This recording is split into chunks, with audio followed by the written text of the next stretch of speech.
ফুটন্ত গরম পানিতে গরুর ফ্যাপসা দিয়ে তৈরি করুন দুর্দান্ত স্বাদের একটা রেসিপি। তো শুরুতেই এখানে আমি 1 চিল লেবু রস দিয়ে দিলাম আর সাথে সামান্য একটু হলুদের গুঁড়ো।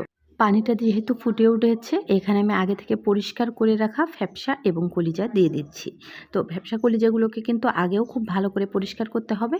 এবার আমি 4 মিনিটের মতো এটাকে জাল করে নিব। তাতে করে ভিতর থেকে দুর্গন্ধ থাকলে বের হয়ে যাবে, ময়লা থাকলে বের হয়ে যাবে। তো এবার আমি একটা ছাঁকনি দিয়ে এটাকে উঠিয়ে নিচ্ছি। যে কোনো জিনিস রান্নার ক্ষেত্রে শুধু ফ্যাপসা বলে কথা না আর কলিজা বলে কথা না, রান্নার ক্ষেত্রে পরিষ্কারটা একটু ঠিকঠাক থাকা দরকার। তাহলে দেখবেন দেখতে এবং খেতে দুটোই কিন্তু ভালো লাগে। তো যাই হোক, উঠে নেওয়ার পর আবারও পরিষ্কার পানি দিয়ে খুব ভালো করে পরিষ্কার করে নিয়েছি। তো স্পেশাল রান্নাটা করার জন্য এখানে অবশ্যই একটু ধনিয়া আর জিরাটা ভেজে নেবেন।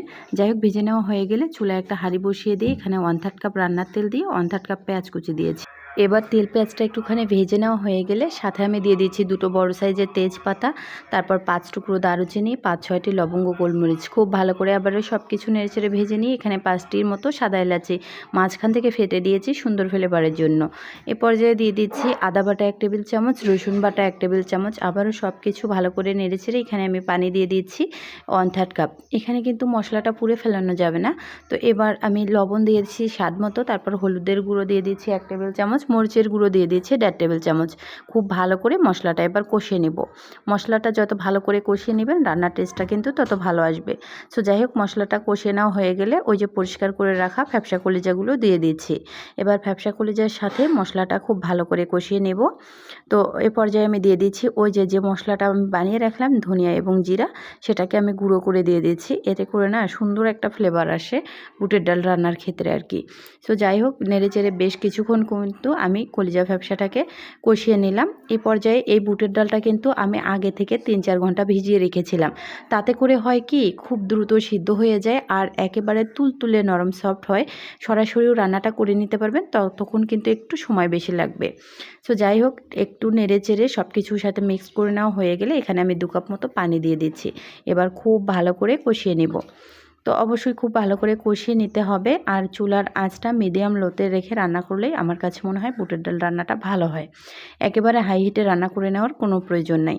তো কথা বলতে বলতে কিন্তু আমি খুব ভালো করে কষিয়ে নিচ্ছি। সমস্ত পানিটা যখন শুকিয়ে আসবে রান্নার কমপ্লিটের জন্য একবারে পানিটা অ্যাড করে দিয়েছি। তো এখানে আমি 5 কাপের মতো পানি অ্যাড করে দিয়েছি।